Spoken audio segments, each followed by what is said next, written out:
Welcome back. Today we're going to talk about Meghan, world's greatest con artist, grifter, scammer. Disclaimer, full disclaimer can be found below in the description. This is the Moonchild 714 channel, and I hope that you'll consider subscribing. Thank you. Let's get started. I'm going to try to move along as quickly as I can. Meghan Markle.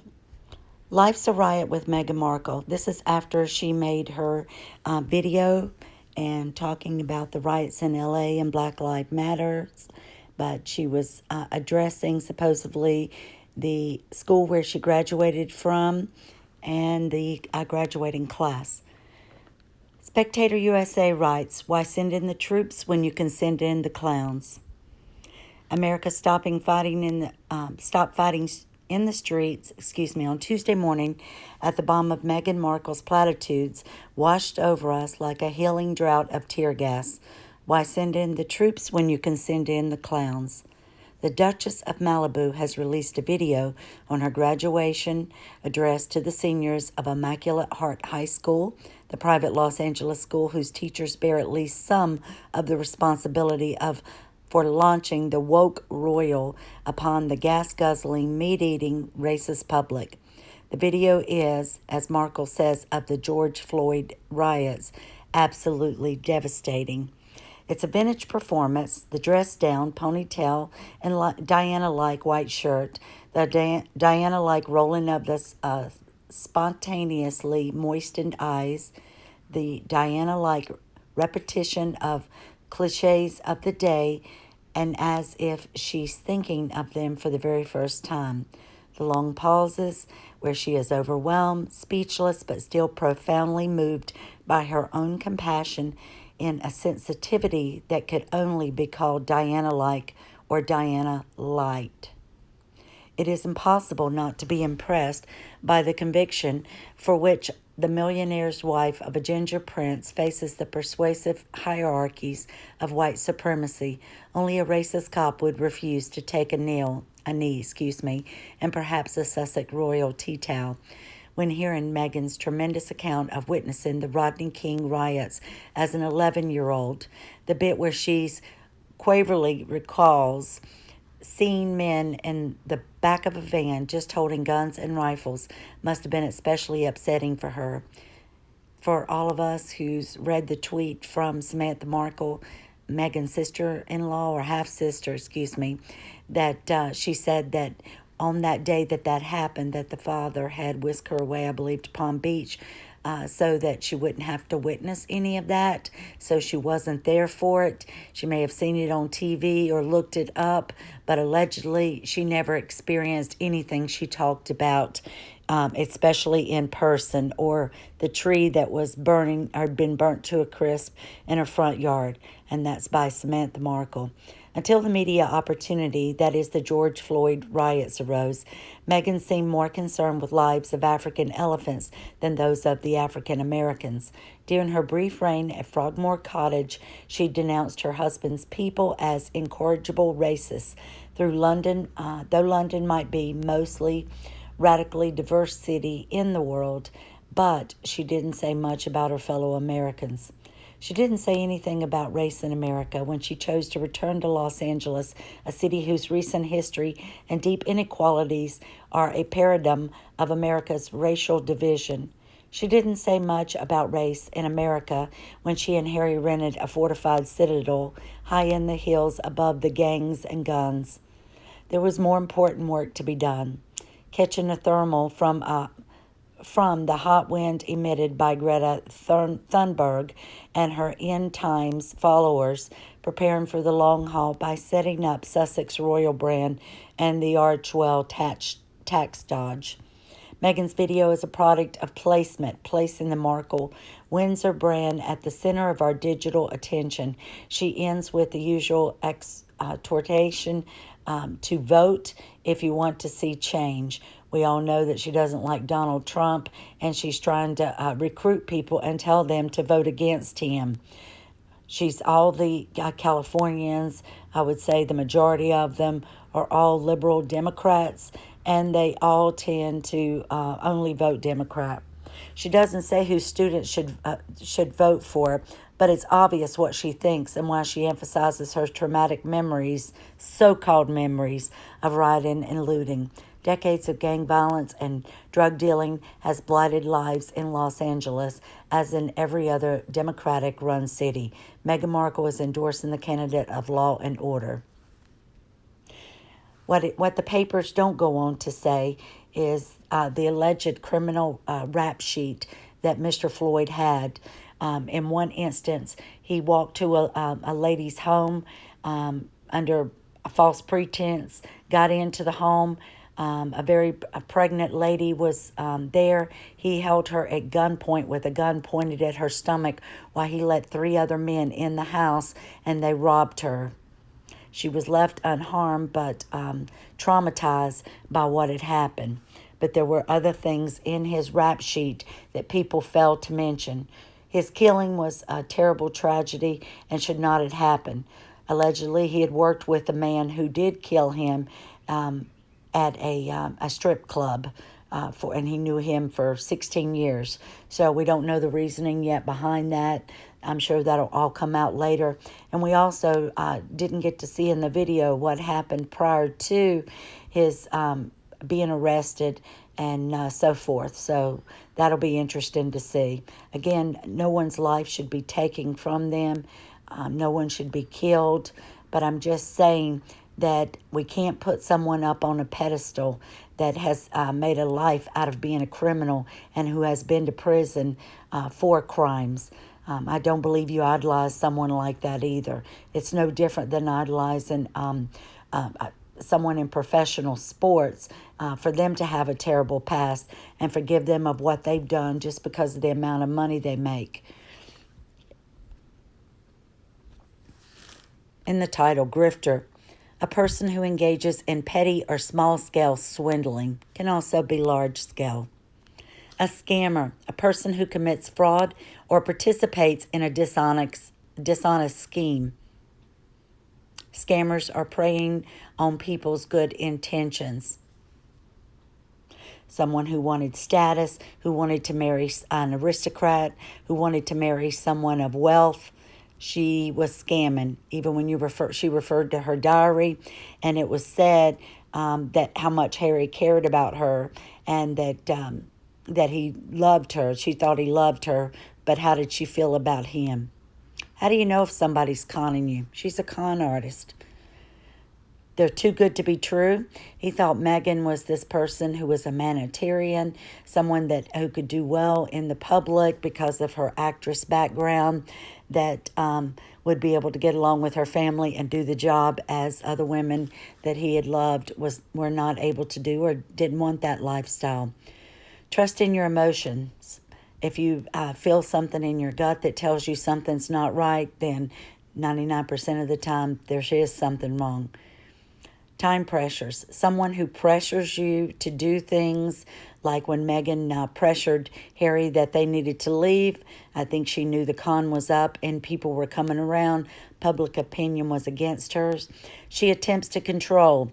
Of course, we know she controls Harry. We think he's locked up in a broom closet somewhere, and she only lets him out whenever he needs to make a video of something for one of his charities. This is all alleged. Invaluable gut feelings. Again, trust your gut, and if something doesn't feel right, then it's probably not right. The rapport. She's able to gain people's rapport and trust, and by always complimenting them and seeing like she's got a lot of people that are in the same circles as Harry did. Chit-chat. They have the ability to talk. We know Meghan loves to chit-chat. She loves to talk. She loves to hear herself talk. In fact, she doesn't do any listening. She just talks. Someone understanding. They have a fake understanding of what you go through, what life is like for you. They try to have an understanding of things that may be difficult for you. This is all to be able to con you, to gain your trust. James Metcalf wrote, In every single one of our lives, we will encounter a con artist with the intent of ridding us of our money, time, and security.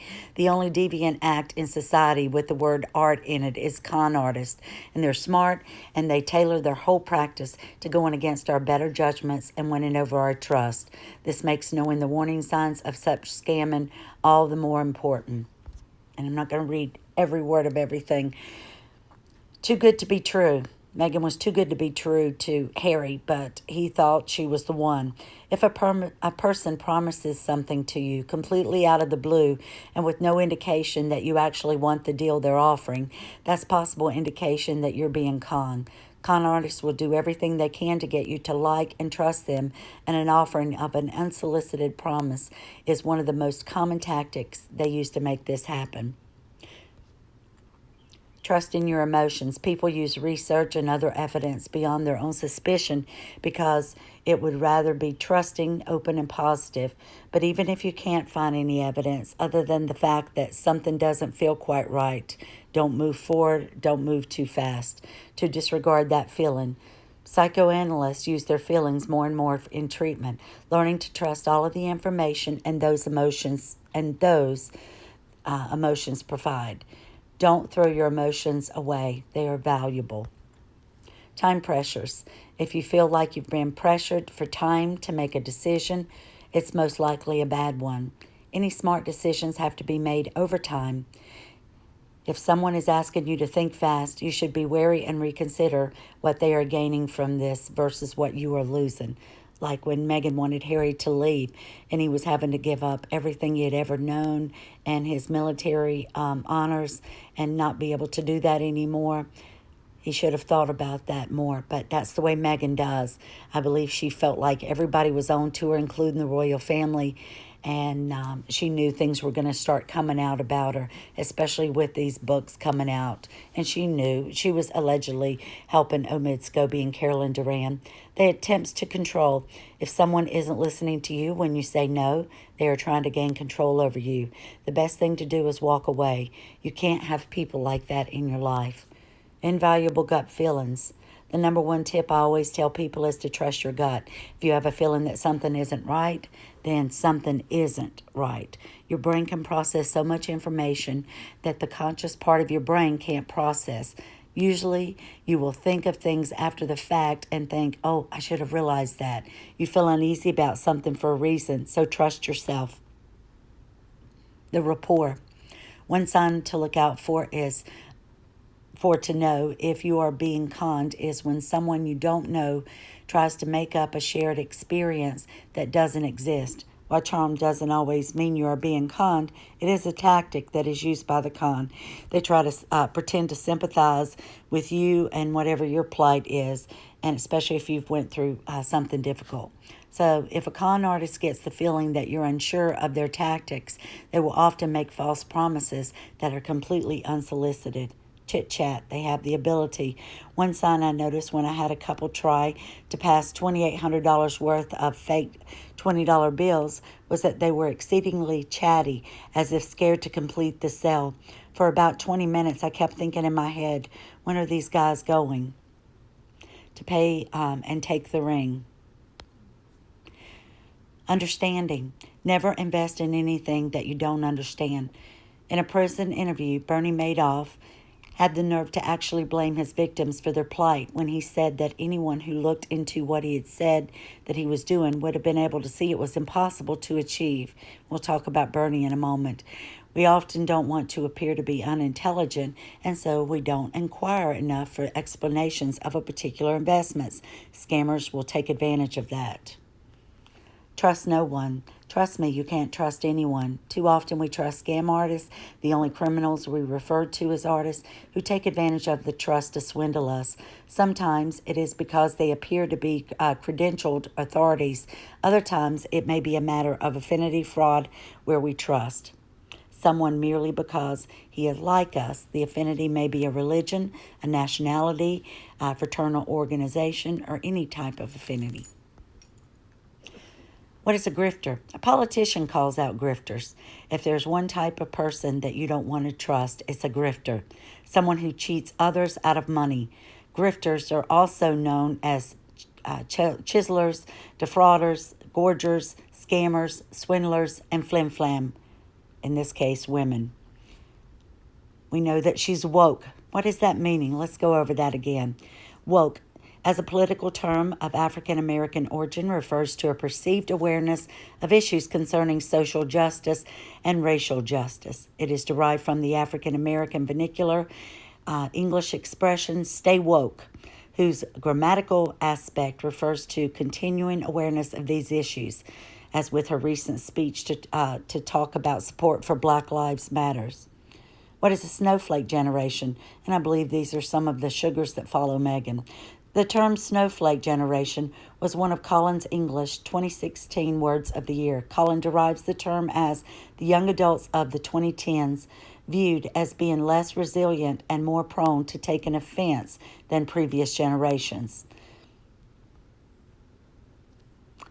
Here's some of the people that were known con artists, and there were thousands of them, but some that you might be familiar with.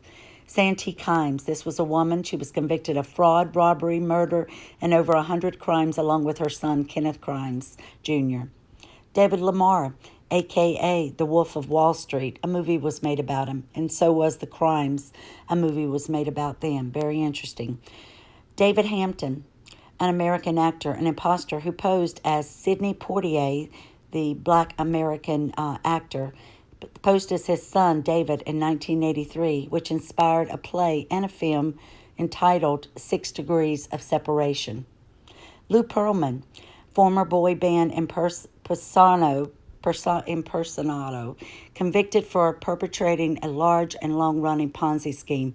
See, I think it was the Backstreet Boys that he ripped off, and so they lost a lot of money because of it. Either the Backstreet Boys or the other one, but yeah, he ripped a lot of people off. You probably saw the movie Catch Me If You Can. It was featured on Frank Abagnale Jr. He was a U.S. check forger and imposter turned FBI consultant. His autobiography was made into a movie Catch Me If You Can. Abagnale impersonated a Pan Am pilot, a doctor, a lawyer, and a teacher to illegally make over $2.5 million. And this kid, I think, started when he was like 19 years old. And when he was caught, then he was then employed by the FBI to help in their check fraud department. Gilbert Tequila impersonated French Foreign Defense Minister Jean-Yves Le Drian, and forgive me if I mispronunciate, using silicone mask on video conference software to appeal to politicians and business executives for money. He fraudulently obtained $55 million. Robert Hendy Freegard, Briton who kidnapped people by impersonating M5, agent and conned them out of their money. James Arthur Hogue, U.S. imposter who most famously entered Princeton University by posing as a self-taught orphan. Stephen Coons, former television screenwriter convicted for forgery, grand theft, and false use of financial information. He attempted to sell a faked interview with J.D. Salinger to People magazine. And you might recall J.D. Salinger was author of Catcher in the Rye. And then we talked about Bernie Madoff a moment ago. He was former American stockbroker and non-executive chairman of the NASDAQ stock market who admitted to the operation of the largest Ponzi scheme in history. Here's a young woman. Why is pop culture obsessed with the young, chic female scammers? This young lady went in and posed as an aristocrat in New York City, and she was using fake checks, fake accounts to stay at some of the richest hotels, but gained a lot of friendships and people in the jet set lifestyle in New York because she was always picking up the tab. This is something I came across that I wanted to read to you, and it is about con artists. Why scammers are so seldom sent to jail. Con artists manipulate their victims to keep them from filing fraud reports.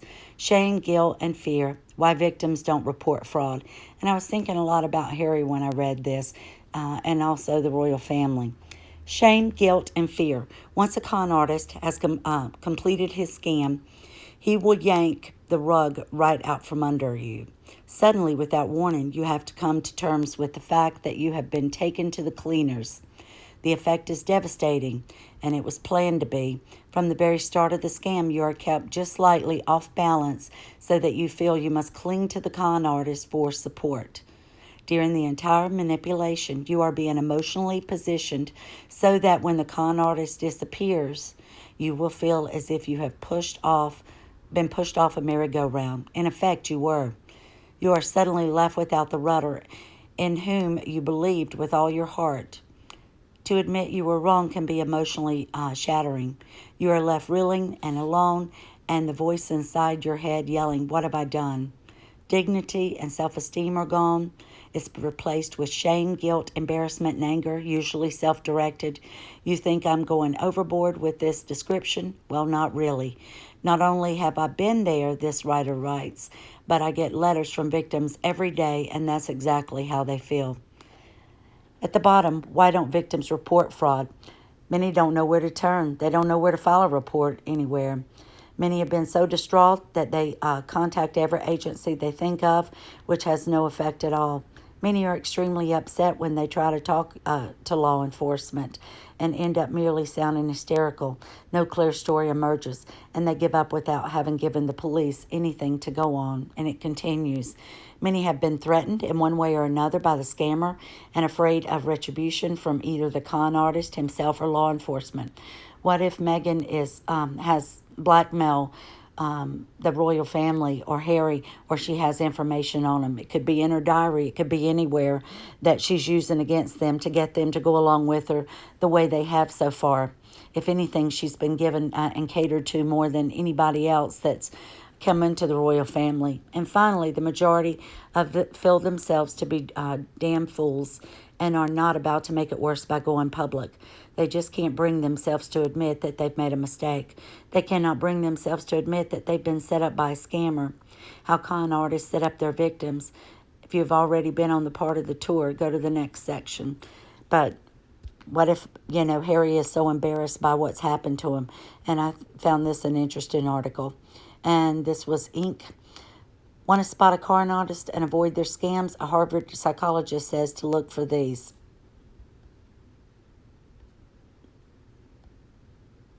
It's an important business and life skill to be able to spot people with hidden agendas, but it's an important survival skill to be able to spot outright scam artists, devious people out to separate you from your money. I'm going to go on instead of reading every little bit of it. This Konakova says that all con artists share some mixture of three traits. Listen closely: psychopathy, narcissism, Machiavellism. Only 2 to 3% of the population are truly psychopaths by the psychologist examination, which still seems insanely, but no pun intended, high to me. I would have thought that maybe 0.5%, but maybe I'm crazy. Narcissism is far more common because it's how shysters are able to justify the crappy things they do. They feel entitled to do what they can, scam away from others because they feel they deserve it more than the victims. This is all very warped thinking, but it's part of the equation. But it also helps you to spot the con artist. Be aware if you're talking to someone who has an inflated sense of importance about themselves or their topic, or who is showing little empathy and has poor listening skills. Sounds like Meghan, right? And they tell us that if they're too aggressive and expecting compliance with their wishes. Machiavellism is being able to persuade someone to do what you want them to do without being aware of it. They think it's their own idea. At least that's what they convince you. This is a key skill for a con artist. You can increase your chances of spotting this by being aware of any time you're alone in a one-on-one situation with a stranger and you find yourself all too easily influenced, especially when you're buying into a story built on hope, as what a con artist preys upon most. So now we know the job requirements for a scammer, can spot them a bit easier, but remember, These are deviants who are good at being devious, so it takes more to keep them from plying their trade. Harvard psychology comes to the rescue once again. Don't get emotionally engaged in stories from strangers. Whether it's Anna Shorikan, known as the solo grifter, who's posing as a German heiress, dupe hipsters out of $275,000, or Elizabeth Holmes, who spun a diabolical yarns about an entire company's premise, Theros. This is all what con artists do. They best tell an emotional story that transmits elements of what the listener already believes or wants to believe. To avoid falling under the spell of an unscrupulous emotional story, a ploy, a reality check when you feel yourself getting drawn in, ask, is this what I'm hearing? Is it really true? Does the storyteller have evidence, or do I just want it to be true? Don't fall for FOMO. Fear of missing out is how the debacle known as Fry Festival came into being. Scammers know this is a natural fear and will play on it in many ways. As Konakova says, think about investment frauds. If you don't do this right now, someone else is going to get rich and you're not. To overcome fear of missing out, relationship experts, and I'm skipping a little bit, Linda and Charlie Bloom say focus on the experience, not what the experience symbolizes. And I won't go in, it goes a little more into the Fry thing, so I'm not going to worry about that. These guys had a whole party and musical events set up on an island, and they were supposed to have accommodations for people to sleep and eat and all of that. And they made so much money out of it, and people get there and there's not bathrooms or even enough water for them to stay, and everything was just falling apart. But let's see. Social media is also and unquestionably amplifies the abilities of even low-level skills and con artists to thrive and multiply. Scammers play on our emotions, and there's no better way to get a peek at our emotions than become someone's friend and then spy on them. And because you've accepted these miscreants as a friend, others see that, and they assume, oh, this must be a good person, and the scam multiplies, which brings me to the next point. And you think about Meghan. Meghan uses people. We talked about how she's a social climber and how she uses her contact with different people, like Marcus Anderson from the Soho House and Jessica Maroney from the Soho House and Omid Scobie from the Soho House, for people to help her to obtain the status and help her achieve her scams that she's doing. And that's what she does. She uses people along the way to bring them in and brings them in on the scam with her. Never share anything overly personal on social media. So we all know this. No need to read this, but it's just saying that there are people, and like we know, even though Meghan said she didn't know anything about the royal family, she had read many books on them. Her walls were plastered as a young girl with the royal family. She was obsessed with Diana and married her before she had ever met Harry, and used to tell her friends that she wanted to be a princess and what it would be like to be Princess Diana. Allegedly. The Markle debacle has no backers.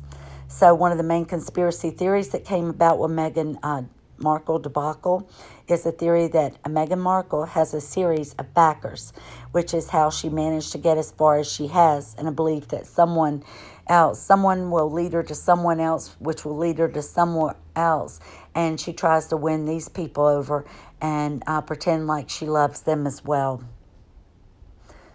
Who do we think about when we think about Meghan? We think about Wallis Simpson, and how Wallis was a grifter, a social climber. She married men to gain a higher status, and then she regretted marrying the king who had abdicated, David, but she ended up staying with him. It was determined from her letters that she still wanted to be and was still in love with her second husband, even when she was with David, that she had made a mistake, but she knew then she'd never be forgiven if she left him, because the man that she loved and married abdicated being king for her. And what has Harry done? He's run off with Meghan for her. Sun says marked off. Meghan Markle branded cheap, vulgar, and irresponsible by outspoken lady Colin Campbell, who says she was never an A-lister, so she needs to stop acting like one. And we all know her book's coming out. I finally went ahead and pre-ordered mine. I found one where I could get it shortly after the 25th of this month instead of waiting until July. And I did go ahead and get Finding Freedom book just so I could read it and see if there was anything I wanted to share with you all. I hated buying it because I don't want to contribute to them selling these number of books. Okay, Lady Colin Campbell, the author 69, who has published 3 books on the royals, has also urged the Duchess of Sussex to stop acting like a celebrity. I know she said that was her main thing and came, instead of coming in and learning to be a royal, she wanted to come in as an actress and thought she knew how to do the job and she didn't need anybody to tell her how to do it. Speaking to Closer magazine, she said she was never an A-lister, so she needs to stop acting like one. Royalty do not behave like celebrities do. It's cheap, vulgar, and irresponsible. The writer went on to say that Meghan was letting those down who admired her by the way that she was behaving. And that was her first husband, Trevor, who she sent the rings back by post. Again, she didn't know anything about the royal family, but in 1996, here she is getting pictures outside of Buckingham Palace with her friend, Neonata Pretty, I think is her name. Neonaka Pretty, excuse me. Here she was when she was on Deal or No Deal.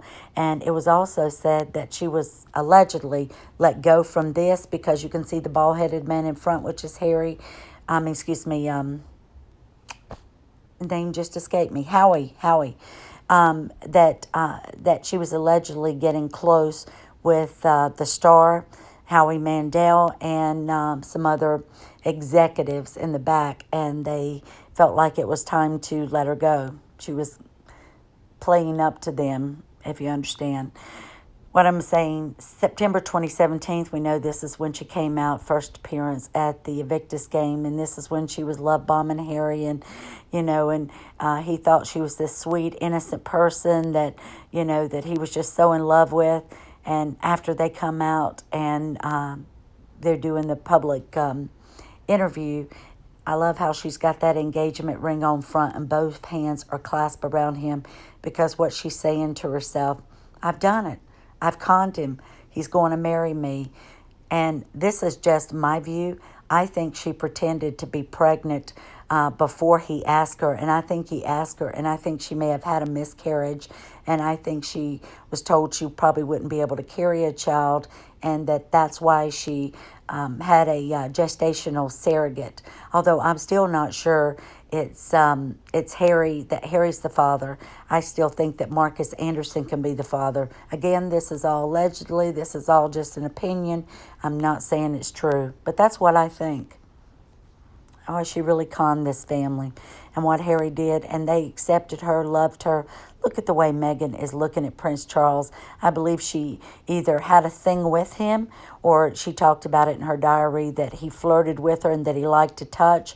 I believe she came on to him and she could be blackmailing him because maybe she's going to say that he came on to her, or maybe she's already told Harry that and that's what made him leave. Who knows? But everything she says is a lie or it's blown out of proportion. And then even the Queen took her on one of her few day tours and stuff. It just disgusts me. When Meghan and Harry attended the wedding of Charlie Van Strassenbeens, excuse me, I know it's not correct. Please don't let me know. A friend of Prince Harry's from prep school, and Daisy Jinks. September 2011, Meghan's brought her mom over. This is when on the grounds, Buckingham Palace, she was launching the cookbook to raise money for victims of Grenfell Tower fire in London. I think they got a few new appliances in the kitchen, but Meghan, what happened to the rest of that? And the $3 million you got from Disney, did Elephants Without Borders ever get that money? Because when I checked their website and I looked over everything about some of their donors. They even mentioned Prince William, but they didn't mention anything about your donation. Did it go there, or is it still sitting in the bank for your house account? And here you are coming out of church when you're at a visit in Sandringham. Think about everything that royal family did for you, and all the lies and the deceits and the way you conned them all, and the way Harry told everybody to give you a chance and to love you. And then there's the baby. Who knows if this was a fake baby or the real baby, because he doesn't move, he doesn't cry, and we remember Harry trying to press his thumb into him. Maybe that's where it's supposed to make him, his little heartbeat, right? I don't know what's going on, everything around the birth, but I believe that the baby was not born of her. I'm really not 100% sure it's her DNA, and it doesn't look like it has any African-American blood in him. And we saw the woman that would hang around with long brown hair that was pregnant. I think that she could be the actual mother, and maybe Marcus is the father because of where his ears are set. Harry may not have any DNA in it. I just don't know, but I want the truth to come out, and I think we deserve the truth. This is when she was in South Africa. She's having a good time here, and just before she talked to Tom Bradby, and then she had her eyes well up with tears to talk about, that it's not okay to just survive, but, you need to thrive, that's the point of life. And when she did a farewell tour, she knew she had won the biggest con of it all. She had conned Harry into leaving, and that's why those 3 days that she was back for final engagements, that she had the biggest grin on her face, is because she knew she was getting out, and she thought she was going to back to LA, and that Hollywood was going to give her all of these parts that they would give an A-list actress. It's not just because of the pandemic. They weren't going to do it anyway, but all her con was all for nothing, because now she's having to beg, borrow, and steal money and freeload wherever she can. Then she gets on there, and this is a picture from the video that she makes addressing the class. Ugh. At one point, and just look at all the things that she's conned people with. At one point, she considered going into politics. Ever ambitious, Meghan also secured the internship at the U.S. Embassy in Argentina during her junior year. We know that her father's brother, her uncle, helped her get into this. But then, allegedly, she didn't last the whole internship for the summer, that after a certain number of weeks, she was asked to leave. And it was also said that it was because of some of her actions or flirting, allegedly, that they didn't think it was good for her to stick around. So it was allegedly said that she had to leave that internship. She was a deal or no deal, but she hated it. Yep. All she wanted was to meet somebody that had enough money so she didn't have to worry about where her next job was coming from. Oh, she made extra money doing calligraphy. The only one she ever mentioned she did the calligraphy for was, Robin Thicke and his wife, right? Yeah, but nobody else. And we know that it wasn't calligraphy at all. She just puts tails on some of the letters, and I did that in another video. She also used to teach bookbinding. Can you believe that, guys? She taught bookbinding. Oh, yeah, it says this in here about the Robin Thicke and Paula Patton's wedding invitations and Dolce & Gabbana's celebrity holiday correspondence. Oh, please. She also used to teach bookbinding. Can you believe that in between acting gigs that she taught people how to bind books? I don't believe any of this. No, she was living with Trevor for years before they got married. He was taking care of her. He was keeping her up. I'm not even going to go into that. Then she had the blog, The Tig, the lifestyle blog. And then she was a foodie. She's everything. What isn't this woman? She adopted 2 rescue dogs. Oh, isn't she such a good person? But one of them's gone missing, right? Many men before Prince Harry tried to woo her. And remember, it was said that when she was at Soho House, allegedly, that she was talking to someone, asking them about the English football player Ashley Cole. Said it was one of the several men interested in dating Meghan. But I forgot who it was that she asked them about this Ashley Cole. And they're like, he is married. You do know that, right? I don't think you want to mess with him. He doesn't have a good reputation. He's a bit of a womanizer. But she wanted to put it out there. She wanted all these people to want her because that was a way to make Harry think that, oh, she's a good catch. She spent a ton of time volunteering. She went and did a certain number of events. She didn't give of her money. She had money, right? Why didn't she give any money? But she liked to go and speak at these events and have people take pictures of her so she would be able to have a resume where she could show Harry, look, I'm a humanitarian. Ugh. To me, she's the world's greatest con artist, grifter, and scammer. Thank you for watching this video. I hope you'll subscribe to my channel. I'm trying to get 1,000 subscribers so that I can hopefully monetize with ads and continue to make more videos with everyone. Thank you for sticking to me till the end. I appreciate all my followers and all those subscribers. Thank you and have a blessed day, and I'll be back in the next video. See you soon.